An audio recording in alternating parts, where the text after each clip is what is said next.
Welcome back to my channel. तो चलिए कहानी की शुरुआत करते हैं। रमेश जो मज़दूर का काम करता था, एक दिन वो पास के गांव में मज़दूरी के लिए गया। काम खत्म होने के बाद वो शाम के समय अपने घर के लिए चल दिया, पर उस दिन अचानक से बारिश होने के कारण रमेश कुछ देर उसी गांव में रुक गया। फिर जब बारिश बंद हुई तो रमेश अपने घर की तरफ चल दिया, मगर तब तक अंधेरा हो चुका था। जल्दी घर पहुंचने के चक्कर में रमेश ने खेतों के बीच बने रास्ते से जाने का निश्चय किया। काफ़ी समय चलने के बाद रमेश अपने गांव के नज़दीक आ चुका था। गांव में जाने के लिए एक बगीचे से होकर गुजरना पड़ता था।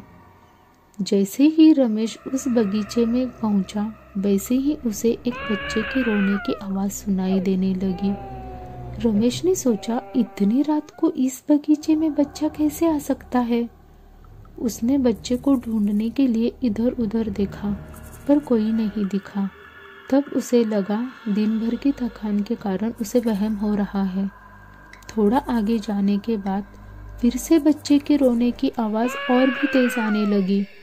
रमेश ने सोचा, कोई औरत किसी काम से बगीचे में अपने बच्चे को साथ लेकर आई होगी, इसीलिए वो अपने घर की तरफ चल दिया। पर जैसे जैसे वो आगे बढ़ता जा रहा था, बच्चे के रोने की आवाज़ उसे और ज़ोरों से सुनाई देने लगी। रमेश फिर से सोचा, हो सकता है वो औरत किसी परेशानी में फंस गई होगी, मुझे मदद करनी चाहिए। फिर जिधर से आवाज़ आ रही थी, रमेश उधर ही जाने लगा। कुछ दूर पहुँच के उसने देखा, एक 6-7 महीने का बच्चा एक पेड़ के नीचे लेटा हुआ है और वही रो रहा है। रमेश तुरंत उस लड़के के पास पहुंचा और ज़ोर ज़ोर से आवाज़ देने लगा, कौन है यहाँ पे, किसका बच्चा है। मगर किसी ने आवाज़ नहीं दी। रमेश ने सोचा, बारिश में भीगने के कारण इसकी माँ यही कहीं बेहोश हो गई होगी, इसीलिए बोल नहीं रही है। फिर रमेश ने पूरे बगीचे को छान मारा, मगर उसे वहाँ पे कोई भी नहीं दिखा। अब रमेश ने गुस्से में चिल्लाया, कौन यहाँ बच्चा रखकर चला गया है। मगर किसी की आवाज़ नहीं आने के कारण रमेश ने वहीं रुकने का फैसला किया कि देखता हूँ कौन यहाँ अपने छोटे से बच्चे को रख के चला गया है। थोड़ी देर में तो आ ही जाएगा, फिर उसे डांटूंगा। मगर काफ़ी देर बीत जाने के बाद भी उस बच्चे को लेने कोई नहीं आया। अब रमेश समझ चुका था कि कोई जानबूझकर अपना बच्चा यहाँ पे छोड़ के चला गया है। तब रमेश ने उस बच्चे को गोद में उठाया और घर की तरफ चलने लगा। रमेश रास्ते भर चिल्लाते हुए जा रहा था, कैसे कैसे लोग रहते हैं यहाँ पे, अपने ही बच्चे को अकेला छोड़ के चले गए। गुस्से से वो पूरे रास्ते बड़बड़ाते हुए जा रहा था। तभी रमेश को ऐसा लगा कि उसे चलने में दिक्कत हो रही है, क्योंकि बच्चा बहुत ही भारी लग रहा था। मगर रमेश घर पहुंचने की जल्दी में और तेज चलने लगा कि काफ़ी रात हो चुकी है, जल्दी इस बच्चे को लेकर घर पहुंचा जाए। कुछ कदम चलने के बाद रमेश को ऐसा महसूस हुआ जैसे बच्चे का वज़न बहुत ही ज़्यादा बढ़ चुका है और वो बच्चे को उठाकर चल नहीं पा रहा था। जैसे ही रमेश ने बच्चे की तरफ देखा, उस बच्चे की एक आंख बाहर की ओर लटक रही थी और उसके पैर ज़मीन तक टच होने ही वाले थे और बच्चा रमेश को देखकर हंस रहा था।